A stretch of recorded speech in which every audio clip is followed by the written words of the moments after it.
the country, certain areas experiencing water shedding, like those residents there in that part of Johannesburg. Some experts claiming our water infrastructure is aging and needs to be maintained regularly. Let's discuss this further now with water resources scientist Carin Bosman. Carin, good afternoon. Welcome to today, and thank you very much for your time.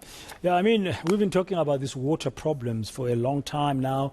Whether you call it water crisis or water shedding, the fact remains we do have a problem around our water. In your view, as we start this conversation, from your knowledge, I mean, where is the single biggest challenge we're facing? Why are we here today? And I think good afternoon to you and to your viewers. And I think for me, the starting point lies in a systemic governance failure.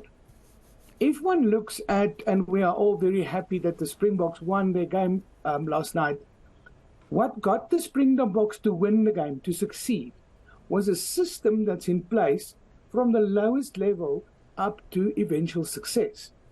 And what we see in our water management is systemic failure from the lowest levels right through the entire system.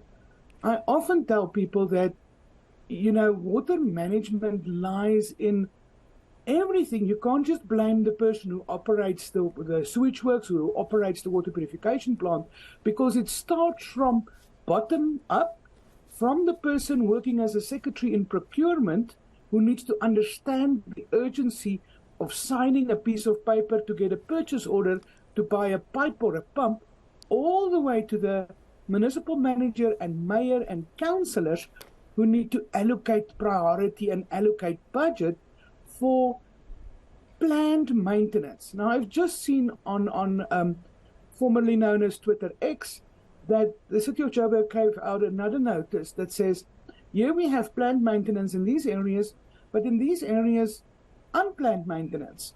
And, you know, it's characteristic of systemic failure if you have unplanned interruptions.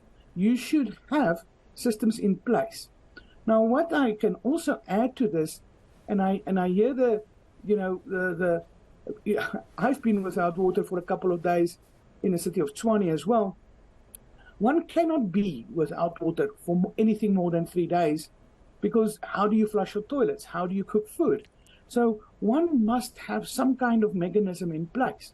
But what we're seeing happening in our cities now has been happening in small towns and small villages across South Africa for at least the last 10, 15 years, where poor municipal planning, poor municipal management, poor procurement processes in place, where a pump has to be borrowed from a town next door just to keep water flowing in the pipes, has been ongoing for 10 years. Yeah. And unless we implement what I call governance accountability, where every councillor, every official and every person is held personally accountable, we will not be able to fix the problem. So we have to hold everybody personally accountable. There's a lack of will, in your view, politically otherwise, or there's a lack of capabilities? I think there's a general lack of knowledge. Knowledge gives power. Knowledge gives people the understanding of why it is important to have chlorine gas on standby to purify water.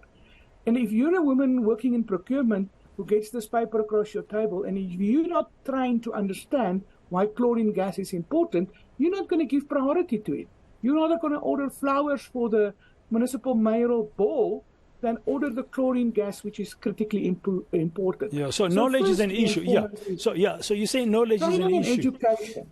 Yeah. Yes. Now, but at the same time, we do lose water through leakages, leaks in metros. You drive around Johannesburg or Tshwane, parts of Pretoria, you'll see some best pipes and stuff. We lose water there. Does also that accountability lie squarely, in your view, in the hands of the municipalities and the local water board? No. That accountability for leaks lies in the hands of every citizen of this country. If you have a toilet that keeps running and you don't fix that leak, you are co-responsible. If you have a tap that drips and you not fix the washer, you are co-responsible. One thing that one of the previous ministers of water affairs that was brilliant was the declaring a war on leaks. more than 45% of the total volume of water in the entire Vaal Dam, between the Vaal Dam and the distribution points in Tshwane and Johannesburg and Ekurhuleni, gets lost through leaks. That is half a new Vaal Dam that we lose annually because we don't fix leaks. Never mind water being wasted in other ways.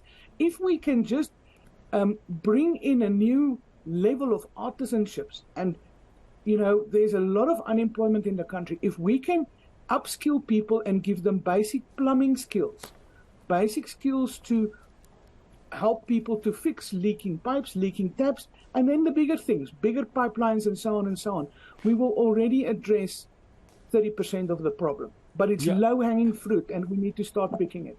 Yeah, the Vaal Dam might be full, and then the water is pumped from the Vaal Dam through a rand water, for example, that then stores it in a reservoir from which a local municipality, whether it's Ekurhuleni, Tshwane, or Johannesburg Metro, can then get and then pipe it through. Where is the biggest challenge in your views, from your experience, Carin? Is it at that Vaal Dam level, or is it mainly or only at the local level? Dan, we talk about different types of drought. Now, a meteorological drought is when it doesn't rain enough. When we saw what happened in the city of Cape Town, lack of rain meant empty dams. Currently, what we are seeing is our dams are not empty. So it is not a meteorological drought what we are faced with.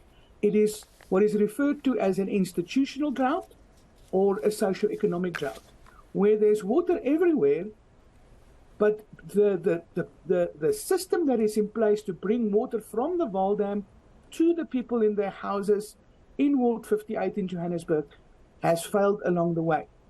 And so the institutional failure, the systemic failure, and leads then to a socio-economic crisis.